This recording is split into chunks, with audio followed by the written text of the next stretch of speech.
You're listening to a podcast by the Center for Action and Contemplation. To learn more, visit cac.org. Hey everyone, I'm Jacqui Lewis. Welcome to the third season of Love, Period. In this season, we're exploring what fierce love looks like in a time of trauma, when all around the globe, folks are trying to figure out how to be the best version of human they can be in these difficult and traumatic times. My guest today on Love, Period is Tracey Michae'l Lewis-Giggetts. We met briefly working on a project together, and man, did I like her. It's wonderful to welcome her and her bold, Black joy, something she curates with intention in these challenging and hot mess times. She has had quite a time in these last few years. I think our conversation will move you to your own tears and your own joy. Hello, Tracey Michae'l Lewis-Giggetts. How are you doing today? I am well. How are you? Are you? I like that we both have Lewis in our name. Yes, I think we're long lost cousins. I think so. Somewhere. Are you good today? I am well. I'm here, which is a blessing. Mm-hmm. And I'm well today. Today's a good start of the day. Today's a good day. Where are you today? I am at the Jersey Shore. So I knew that, but I needed to covet your Jersey Shore-ness. Yes. The last time we talked, I was just about in tears thinking about you on the Jersey Shore. Yes, I had to do it. In the middle of a pandemic, we moved. You said that. It was the best decision ever. Can you tell the listeners, first of all, y'all, you need to look up the Instagram Live that Tracey and I had together a few weeks ago about Black joy and fierce love, and it was all the things. But in the context of that, Tracey was saying that she made this move for her life. Mm-hmm. Can you tell that story again? Yeah, for my joy, really. Yes. Mm-hmm. It was, we're in the middle of the pandemic. I have some immune issues, so I probably stayed in a lot longer than a lot of people. And that isolation, created some reflection. And I had a conversation with my husband about, what do we really want this, I guess, latter half of our life to look like, and where do we want to be? And I know for me, I always used to say, I want a little piece of land by the sea. And so as we began to really think about what that means and what does a joyful life, creating a sanctuary, look like, we began looking, and you could not have told me that this would be the move that we would make. I mean, we were right outside of Philadelphia. We were in the city, we were in a twin, what they call a twin, which connected to someone. We were in a community, and just a series of faith leaps. We ended up with 2 acres, 15 minutes from the ocean, and we're doing renovations and that kind of thing, which is always its own thing. But it is been such a blessing and such a affirmation, I think, of the intention to always be seeking joy and to create your joy in places where you may not be experiencing it in the moment. So that's the story. I'm not kidding when I say how much I admire the bold pursuit of joy that represents. I mean, unapologetic, bold, go get it. And I wonder if you could say why you picked that place. I don't want you to out where you are because, you're fancy and famous and we don't want everyone trying to come find you and stuff. But what drew you, Tracey, to that 2-acre place? What was it about it that made you could curate joy there? I never saw myself. I lived in New Jersey, 20 years ago, and I never saw myself coming back. My husband is actually a South Jersey boy. He grew up here and he never saw himself returning back. And I think it was a series of circumstances. First of all, the housing market was bananas. Yes. Right. So I think we put offers on at least 6 or 7 houses and lost them all Oh, wow. because full offers too. It was just our economy and what's going on with the real estate market is just bananas. But that said, I knew that we still needed to be in proximity to Philadelphia just because our community and our people, were there. Sure. So I knew we weren't going to go longer than an hour out. And the only way I was going to get to some ocean or to some water was to either go to Delaware or to New Jersey, South New Jersey. And so it was just, I think, when you have that, you walk into a house or you walk into a space and it's a feeling. I don't even know if I have the words for it. It's just something in your gut that says, And ironically, we couldn't meet on the numbers. And here's the other piece of it. There's a Black family living here, and I'm very adamant about, I wanted my daughter to grow up in a diverse community. Yes. I did not want her to be, in particular, in an all-white community, particularly in this climate. That was not an option for me. And there's not many of those in South Jersey. So when we walked in the door, the previous owners had a big picture of Obama sitting on the table. And I said, oh, so they knew that they wanted another Black family in here. That's so funny. Because usually they make us take our pictures down when you're selling the house. Exactly. Like, do not. Exactly. And we talked to the owners and they were like, they told us to take it down. We weren't taking it down. We knew that whoever needed to, whatever family came in after us, would have to be, I guess, a different kind of family, if you know what I mean. So we went downstairs. There was like Tina Turner and Michael Jackson on the wall. I was just like, oh my goodness. Like, very clear. Oh, that's funny so, too. Oh my gosh. That's but great. we went back on that back deck and the land and the trees, and there was such a quiet in my spirit. And as I've been like studying the contemplatives and thinking about silence and quiet, it just spoke.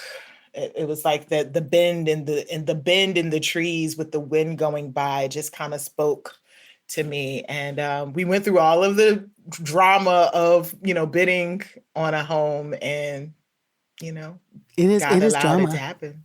It is drama. I'm so glad God blessed y'all with that, though. That's awesome. You will tell me your secret place sometime, and I will come. Oh, absolutely. You're coming. You're coming down. Yes, absolutely. Tracey, I had a really powerful conversation yesterday about joy. And, folks do get stuck on, like, what's joy and what's happiness? And so how do you define joy? You know what? I think joy, I like to go very somatic, very even scientific, I guess.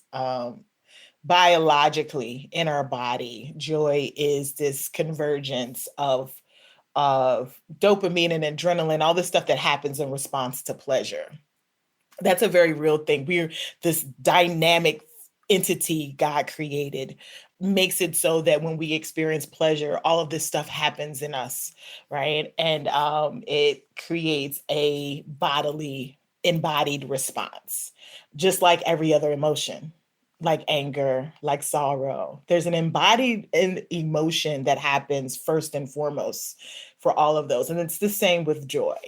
And so when I think about joy, I do think about my physical response to pleasure. I think about the undercurrent stabilizing force that lives not just in my body, but also in the spirit.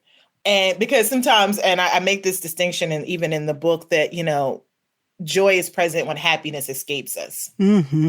Mm-hmm. So a lot of times those words are used interchangeably, and they're not the same.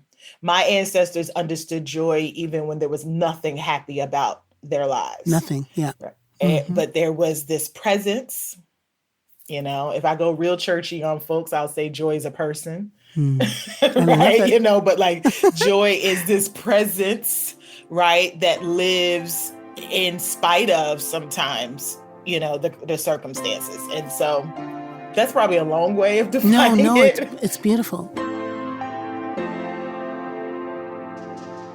I actually think joy requires a long response, honestly. I don't know why, the person I was talking to yesterday, Paul Rauschenbusch, made me read your section on joy, read that definition. And as I was reading, I was hearing myself like it's poetic. Rumi says, if you do something from your soil, it's a soul. Do something from your soul, it's a river, it's a joy. I was captured by that quote, and I kept thinking about what is a river of joy. And so I think your somatic, chemical description, biological description, and then that spiritual description, it is a presence.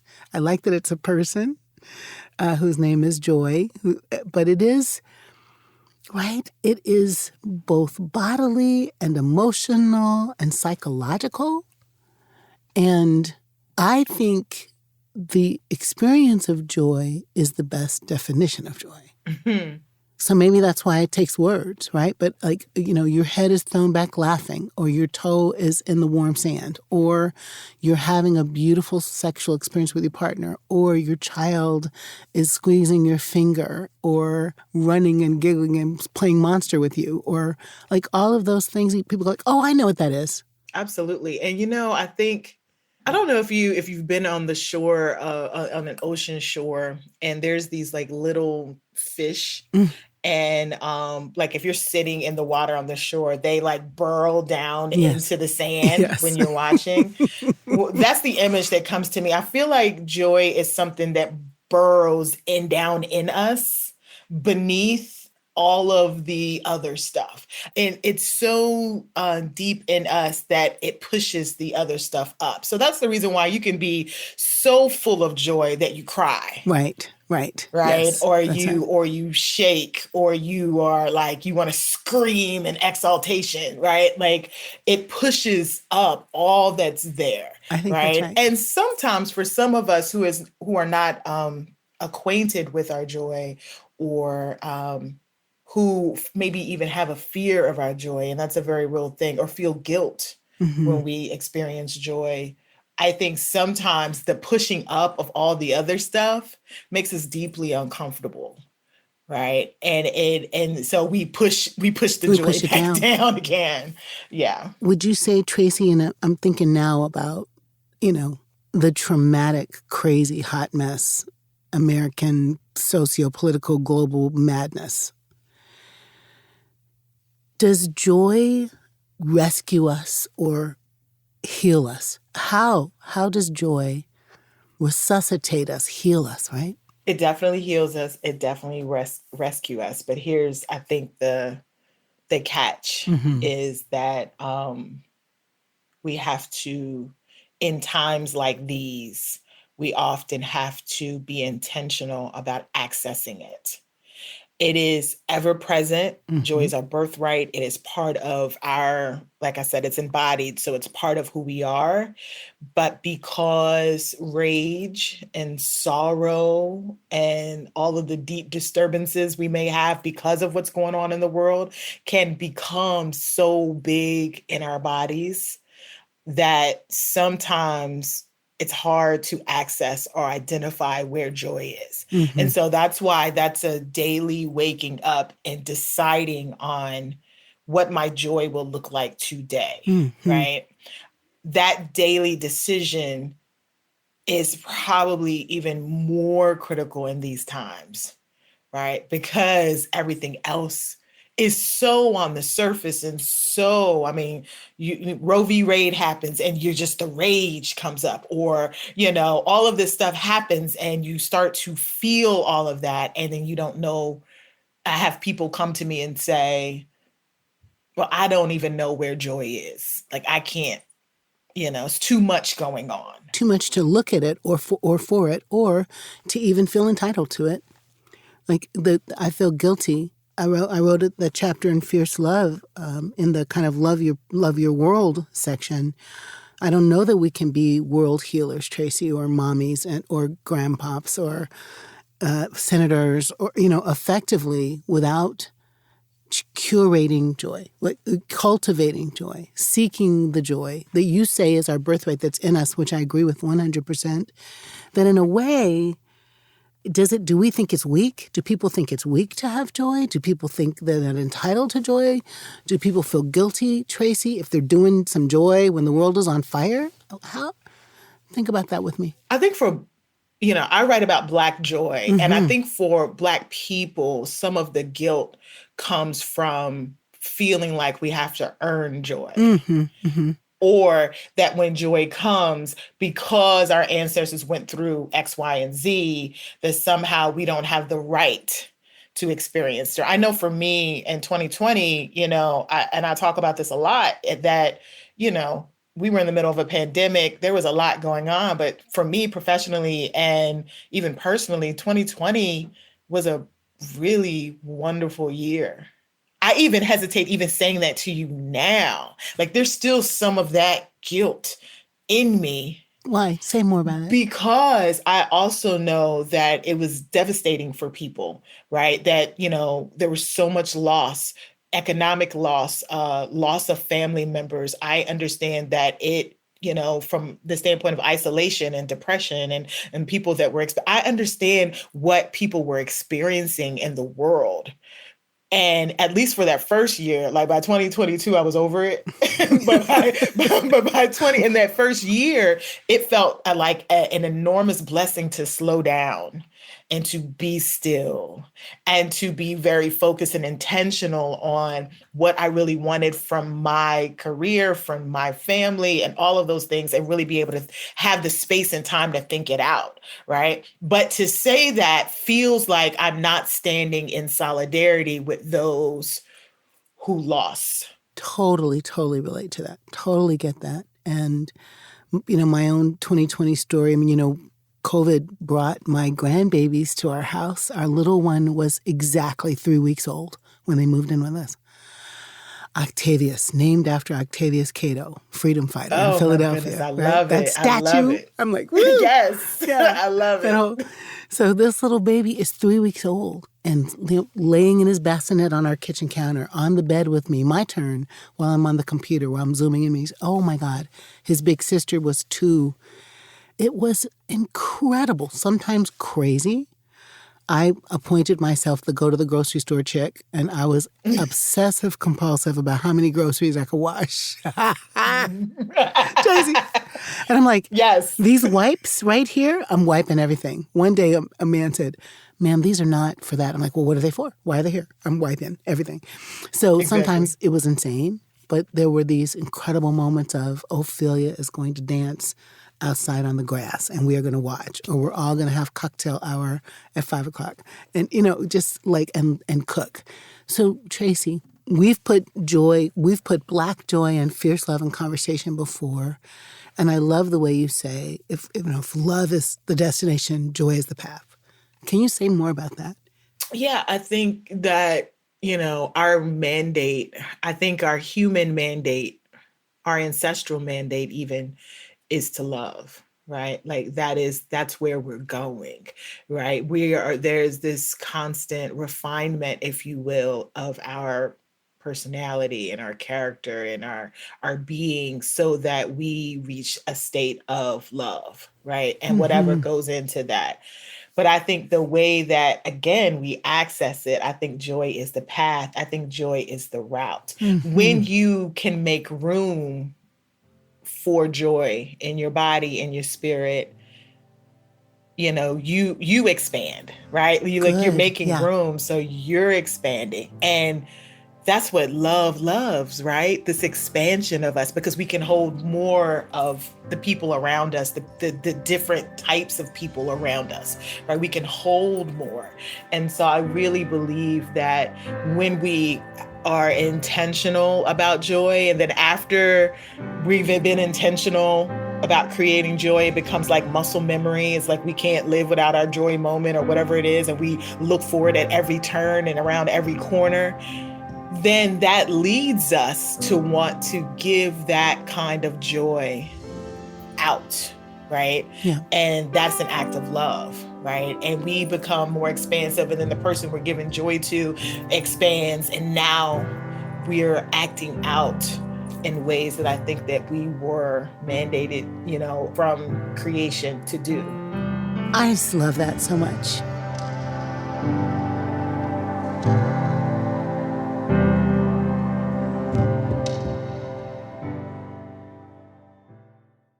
Many of us feel increasing anger at injustice, violence, and indifference in our world today. Join us March 14th for What Do I Do With My Anger? An online gathering featuring Richard Rohr and Brian McLaren. Learn ways of transforming anger into loving action. Inspired by Father Richard's new book, The Tears of Things. Register today at cac.org/anger. That's cac.org/ANGER. I think joy and love get a bad rap in the world of being sort of wussy or nammy-pammy or not serious or some kind of thing.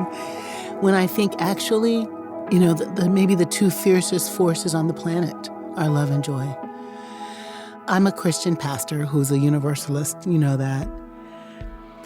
And I just have found myself in these last few years, especially my mom having cancer for about 8 years and then dying 5 years ago. So like a 13-year journey of, like leaving us, Tracey, a little bit at a time, sticking around, resilient, fighting, stays for my sister's wedding, stays for the birth of so-and-so. It's just amazing. And I have to say, her love and her joy are the resurrection to me. That's how I would say it now.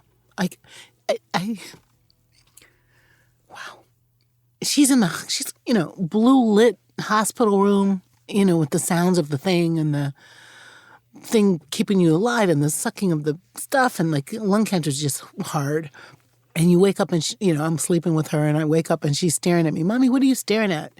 You, girl, I'm, just the kind of sassy, funny, frisky. And that didn't die with her. I mean, it didn't recede with her. I don't think she's the only person who knew she was dying and therefore kept joy. I think that it might be tons of people that just know that that's palliative and that's healing, right? And it's sustaining. And I think it's her legacy. She left us joy and love. And if a person dying of lung cancer can bequeath love and joy, can a dying nation, let's look at that metaphor for a second. Can a dying democracy, come on, what's the message for our world from Black women about joy and love? I'm so glad you said that, because I think as human beings, we love to complicate things. I think the reason why some people view joy and love as, like you said, weak or like something is because we think that this life of ours has to be complicated for it to have value, and it does not. And what I experienced for myself is that most of what I've learned about love, I love the language of your mother bequeathing love and joy to you, because I think the way, getting to your point about a dying nation, I think the way that we fully embrace love and joy is through grief and through loss and through the passing away of something so that the new thing can come about. And I know for me, losing my, elder cousin to racial violence in 2018 sent me on this road, right? Like I had no clue, no intention whatsoever to write about Black joy. That wasn't on my radar. It wasn't until I went through experiencing that call, right? That the shooting that happened in Kentucky that I just posted on Facebook that said, hey, folks, check in, because that's what we do nowadays, because we've become acquainted with this level of violence, right? I was like, hey, I heard there's a shooting out by my mom's house. Hey, tell me, is everybody all right? And then to get the call that, no, it was actually your family member. And this white man walked in and decided that because she was Black that day, she would die going to the grocery, right? And that sent me, as someone who was writing about it and quote unquote doing the work of social justice, for it to land in my lap in that way took all the breath out of me, right? Yep. And that journey and then having in 2019, experiencing a severe health crisis that I truly believe was a result of holding in all of that grief and trauma in my body and being laid out for 8 months, like all of that loss and grief opened me up to the idea that there's something else, that love and joy might be accessible to me as a mode of healing, as a mechanism for healing. And so to your point about this country and this democracy, it almost feels to me that we experience the heights of joy and love when we are forced to grieve an old way of being and moving. And for this country, that might mean a hard push, pull, resistance to this new thing that's being birthed that will bring love and joy. I have to believe that. Part of me, even in saying this to you, Reverend Jacqui, is like, girl, is it true? This place ain't changing. This place ain't changing. Not in your lifetime. Like there's this, there's a sister on my bus, right? Like there's a sister being like, nah, I mean, that sounds good, Tracey, but stop it. You got your skeptical sister on your shoulder. Yes. Yeah. But then there's this other piece that has to believe, that has to have hope, right? Has to believe that there's something being righted, if you will, even in the midst of such what feels very horrible, like feels like a horror show on a daily basis. Tracey, I'm with you there. And when we say we have to believe, I really do think that that's the nature of faith. I think there's a day when you're like bipping and skipping down the beach or like having dinner in Paris or something. Yeah, you don't have to believe that day. Right. It's just okay. Right. But I think this have to believeness that is our faith. And I'm really serious about that. It's the substance of things hoped for, evidence of things unseen that wants to show itself to us, Tracey, just when things are excruciating. Like, I'm not mad at that. People say people find faith in the foxhole. Good. I hope they find faith in this crazy time. I hope people get to have to believe that there's more, because I do think that's hope. I think it's faith and hope. The words are the same almost in Spanish, or in Latin, I'm sorry, pistis. But this place of like stubborn commitment, Tracey, when you say I have to believe, I feel like I too am stubbornly committed to believing that these are birth pains, that we are watching something break down because something new is coming, because something better is coming. Something's coming. I don't know what it is, but it is going to be great. But my ancestors had that kind of hope. Absolutely. Right? Like they had to believe when nothing else around them said that this system of enslavement was going to change, when this system of segregation and Jim Crow wasn't going to change, when colonization on the continent didn't seem like it was going to change and independence was not possible. They had to believe they could see have a different vision for their future. And when you lose that, you lose the willingness, I think, to really work toward the thing that you're hoping for. Because why work if you don't believe that it's even possible? And I worry sometimes about the despair that I see. I think that we say all the time, this is not different. We just have social media that shows what's going on in the world. We can get the message out faster to people about what's happening in Supreme Court, this, that, and the other. It's not new. But what I think is new for me that I pray about is the levels of despair and resignation that I see people have. Because I know that when you lose hope, you're no longer willing to hit the streets or go vote or do all the things that can actually implement the change that you want to see. I think that's right, Tracey. I'm going to call have to believe. I like it. Hope. And it's ancestral. It's in us. That's how we got here. That's why we're here. Yes. That's why we're here on the radio or wherever we're going to be, because somebody had to believe for us and believed us into existence.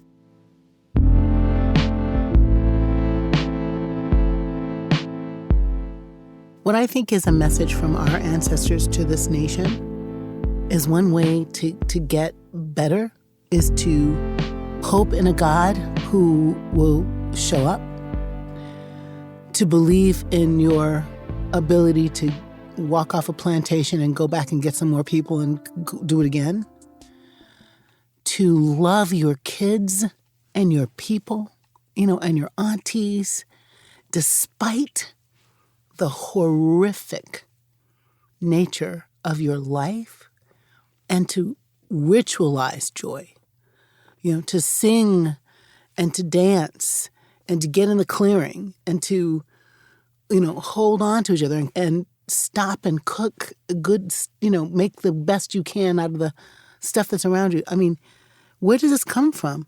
Is this in our DNA? Is this African DNA stuff? I think that what I would add to what you're saying is that we also, and this is to get to what is it in us? I think what's in us is our willingness to expand our notions of what liberation and freedom is and expand the tools that we have to go after it, right? So for instance, in your example, if Harriet Tubman did not embrace the fact that she could walk from Maryland to Philadelphia, right? That was possible for her, right? If there wasn't that driving force that said that no matter what, I'm going to get over these rivers and hills and get to where I need to be. Like, that's a tool, that was a resource available. She had 2 legs and she could walk and get where she needed to go. And she knew how to hide and she knew how to, so what I would say is that I don't want us, even as we are saying that our ancestors gave us this resilience and this bounce back and this ability to be creative and innovative in how we approach our liberation. I just want us to continue to be expansive and open to all the tools that are available to us, even as we innovate. And the reason why I say that is because I can't parent the way my mom parented me. And my mom did not parent the way her mother parented her.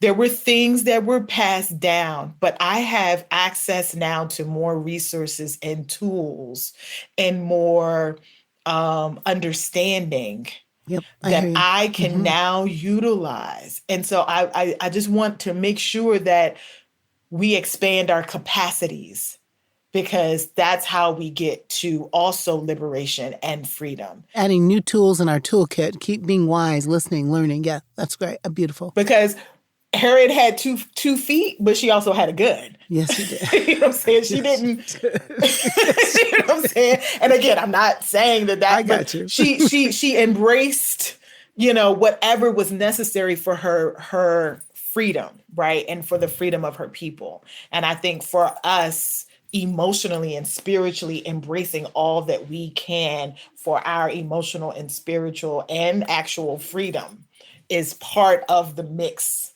that we have to, because some of us be like, well, it was good for my mama, it's good for me. Mama is telling you, go on and do something else. Don't take a willow switch and strip it. That part. Just right? have a conversation with your child. Right. Exactly, yeah. Absolutely. Exactly. And that part, actually, believe it or not, in my research, is very African. Some of what we believe makes us, and I'm just speaking to parenting, is actually not African at all. But having those rites and rituals and conversations and discussions and understanding, that's actually African.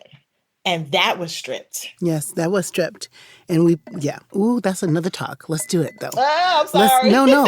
I want to do that. I think that's right. I mean, this place of like the things we internalized and acted like they were ours, as opposed to sitting around a table talking and, making space for each other and the young people being valued and cherished and not told to sit in the corner and be quiet. That's some white stuff that we took in and we could let it go. I'm glad you said it. I wasn't going to say it because it's your podcast. We could let it go. I want to be honest. Exactly. One of the things that's interesting, I do another podcast with 3 Black colleagues called The Four, which I totally love. And what is so amazing to me, the joy to have this space, there's my space, with a Center for Action and Contemplation, where my producers are like, go for it. Talk about what you want to talk about. And the people who will listen to this, Tracey, are going to be progressive people, but also white Catholic women, who are going to go, what are they talking about?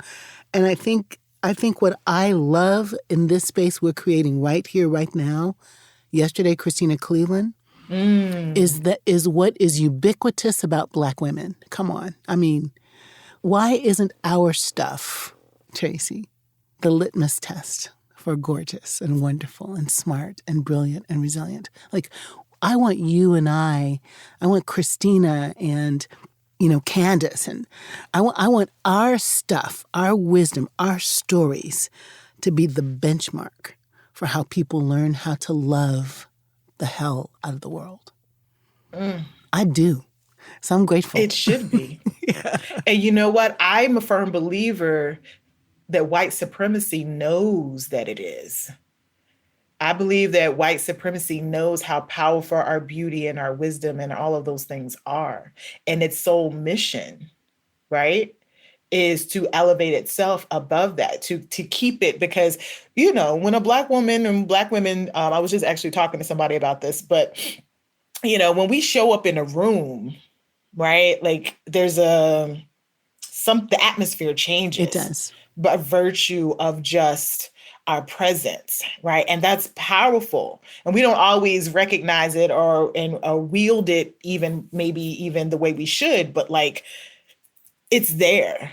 And that has not for eons, for generations has not gone unnoticed. It's the reason why it's tamped down at every turn. I think that's right, love. And I think, the next time we talk, I want us to talk about Black Madonna. I want us to talk about Black women's power and fierceness and love. I'm reading God as a Black woman now. Oh, so isn't that such a good book? Oh, my goodness. It is such a good book. So I'm going to say, get Tracey's book. Do you have a copy of your book there? Black Joy is a book for your shelf. Stories of resistance, resilience, and restoration. Get the book. Get God as a Black woman. Get fierce love. Fierce love, for sure. Get red lip theology. I was looking for my copy. Yes. Tracey, we're going to wrap, and I wonder if you have something you want to say to the folks who find this podcast, who are listening. You're a blessing, a benediction, a takeaway for them to think about how to be better in this hot mess time. There's an old hymn. It might be an old Negro spiritual, but I know it's an old hymn from my, Southern Black Baptist church days that says, this joy I have, the world didn't give it to me. The world didn't give it and the world can't take it away. Yeah. And I think if there's anything, I want those who are listening to know that the joy that is in you, that is your birthright, even if you can't feel it, access it, identify it, you feel like everything else is just swirling around you, it's just so much bigger. It's there. It's in you. It cannot be stolen. It cannot be stolen even by your own rage, even by your own sorrow. It cannot be stolen. You can give it away, though. And so I do want people to decide every morning to choose joy. I have on my office walls, like, today I choose joy. And that might mean cutting your toenails. Like, it might be something as simple and as seemingly not joyous. Or it might be, hugging your grandmother. It might be be on the swings with your daughter at the park. It might be anything, but choose it daily. And what we choose often grows. And it's almost like a seed, right? And you're nurturing it. You're watering it. You're giving it light. You're giving it all the things that it needs to grow. And watch how it makes you more expansive. The joy cannot be stolen. The world did not give it to you. It is yours already. And they can't take it away from you unless you give it away to them. Well, that will preach, Ms. Tracey. Thank you so much for the beautiful work you do in the world, and thank you for this amazing conversation. And I'm looking for the invitation to tea on your porch. Tea, wine, whatever you want. Okay, red It's wine, here. red wine. Thank you, Tracey. Thank you. Rumi says, when we do something from our soul, it's a river, a joy. Tracey's soul searching for joy took her all the way to the shore. My search for joy takes me to giggling grandbabies. What about you? Where's your embodied joy? And how do you go after it? Like your life depends on it? Because it does.